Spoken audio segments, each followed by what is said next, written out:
Bonjour et bienvenue dans la correction de cet exercice. Alors ici, on considère les droites d'équation cartésienne moins 2x plus y égale 0 et 6x moins 3y plus 4 égale 0.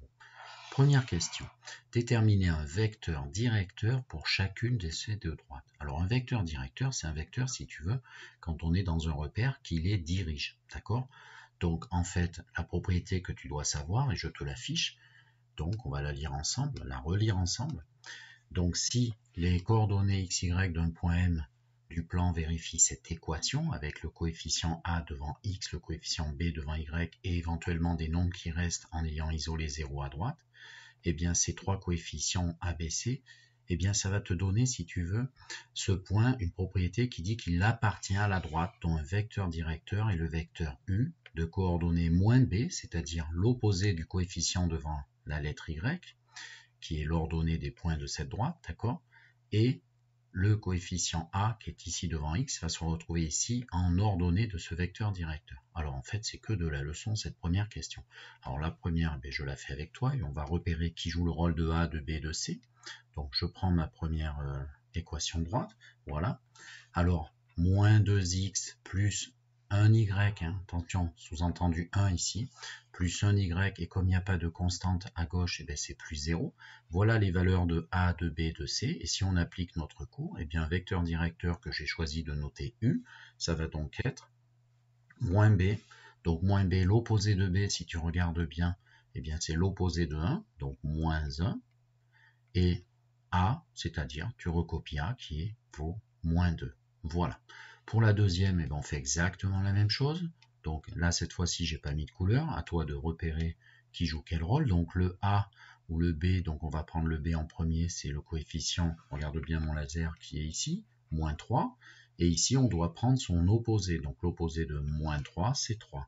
Et donc ici, je mets 3 en l'abscisse du vecteur V, qui sera un vecteur directeur de cette droite. Le deuxième, je recopie A, c'est-à-dire ici, coefficient devant x, c'est 6. Alors, bien sûr, peut-être que ça ne te parle pas trop, cette notion de vecteur directeur. Regarde à droite, je vais t'afficher ce que ça veut dire. Quand tu as un repère, donc voilà ce que je t'affiche, en fait, ici, je t'ai dessiné un vecteur U, tu vois, le vecteur U qui est là. Parce que regarde, j'ai fait un repère avec ici tes graduations, donc 1, c'est 1 à droite ici en abscisse, d'accord, en x, et là 1 en y. Donc du coup, un vecteur qui a ses coordonnées U, moins 1, moins 2, ça veut dire que tu peux te mettre n'importe où au départ où tu as envie sur ton dessin, par exemple ici, et pour dessiner ce vecteur U, il faut faire moins 1, c'est-à-dire je recule de 1 en abscisse, puisque là c'est plus 1 vers la droite, moins 1, et par contre, regarde bien, ensuite il faut faire moins 2, donc moins 1, moins 2. C'est pour ça que étant parti d'ici et arrivant là, mon vecteur directeur U, il est là. Ça veut dire c'est quoi une droite qui est dirigée par un tel vecteur directeur? Ça va être une droite, si tu veux, qui va être parallèle à ça. Donc ta droite, attention, la droite qui est ici, j'ai pas dit qu'elle était là. C'est une des parallèles. En fait, tu verras, comme ici, il y a C qui fait 0.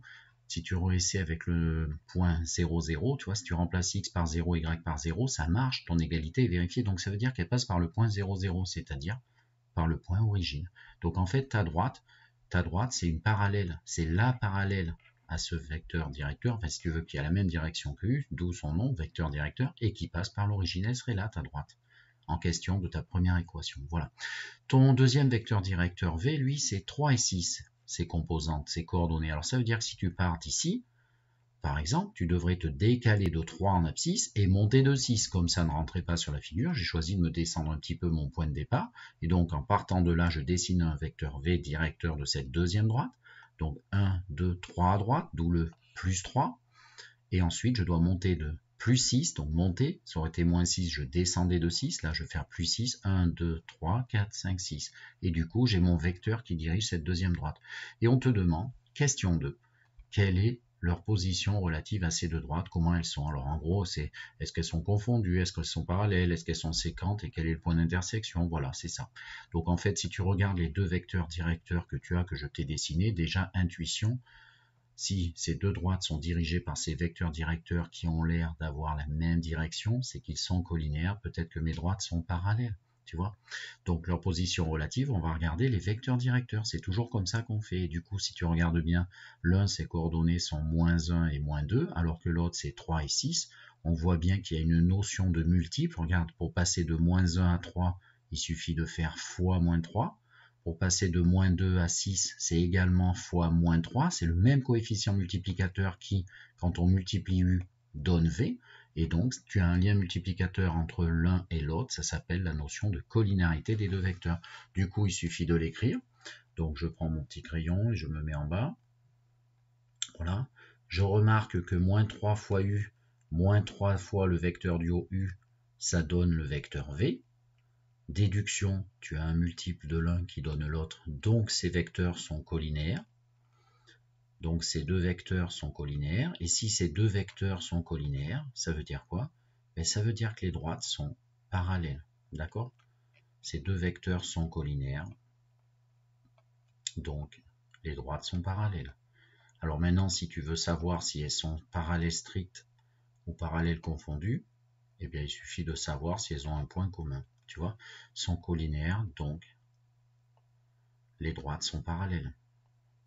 Alors maintenant, est-ce qu'elles ont un point commun? On a parlé tout à l'heure, alors on va le faire à l'oral, c'est pas attendu, hein, on a attendu juste ici est-ce qu'elles sont parallèles ou pas. Donc ces droites sont parallèles. Écoute, tout à l'heure on a vu que le point origine, il était sur la première droite.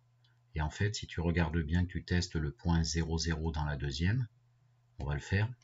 Donc le point 0, 0, en fait, donc les droites sont parallèles. Voilà.